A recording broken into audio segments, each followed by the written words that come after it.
Doctor, can you talk about vitamin D and how that relates to possibly cancer prevention?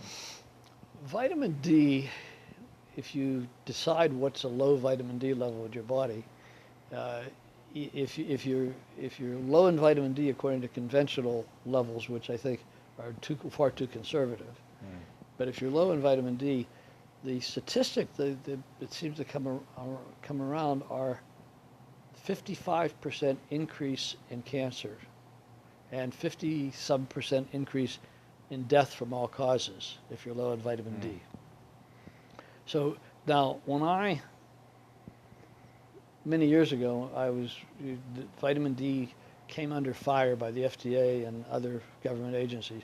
They said that vitamin D over 400 units a day will calcify your brain, calcify your kidney, calcify everything inside. You just be turned into a calcified mummy. And I didn't feel right about it. I just knew there was something wrong. I'd read enough about vitamin D, and they first of all, they lumped vitamin D into one vitamin D. They forgot to mention that there's vitamin D2, which is pretty toxic and not very effective, and there's vitamin D3, which has very low to zero toxicity, and is very effective. So there's vitamin D2 and vitamin D3. If you measure vitamin D, the FDA said that anything over 400 units was too much, and so people went crazy. They were making vitamin D products with no vitamin D in it, and in fact, I think I lost a good friend to cancer because she produced a vitamin line, and none of her vitamins had any vitamin D at all. She produced it at this time when it was coming under fire from the authorities, and she took this vitamin for 25 years, and she was otherwise in perfect health. She exercised. She didn't drink any coffee. She didn't drink alcohol. She didn't eat sugar. She was in incredibly good shape, but she didn't have any vitamin D in her life, because vitamin D is not readily in many food supplies. Right. It's hard to get vitamin D from food supply. They do vitamin D in forced milk, but a lot of that is the vitamin D2, which is not very good. And so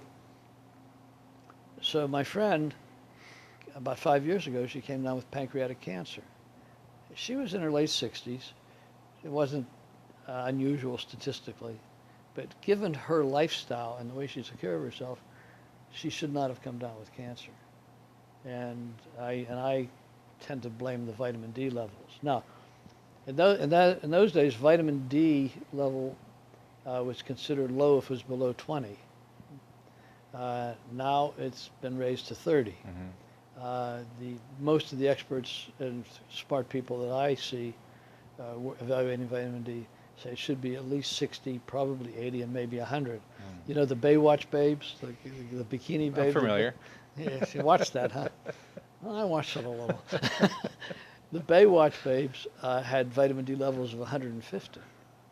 So you can get that much from natural sunlight. But vitamin D has been shown to be important in preventing colds, simple things, and preventing cancer, complex, dangerous things.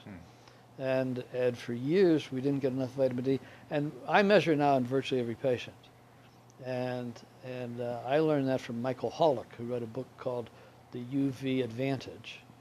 And his book about 6 or 7 years ago blew the whistle on the vitamin D mistake. He blew the whistle, showing that we were being much too conservative in saying how much vitamin D we should have. Okay. We should probably have at least 5,000 units a day. Okay. Of the good vitamin D, D3. D3. And you can find that out with a simple blood test, right, where your levels are? Yeah. There's a simple blood test.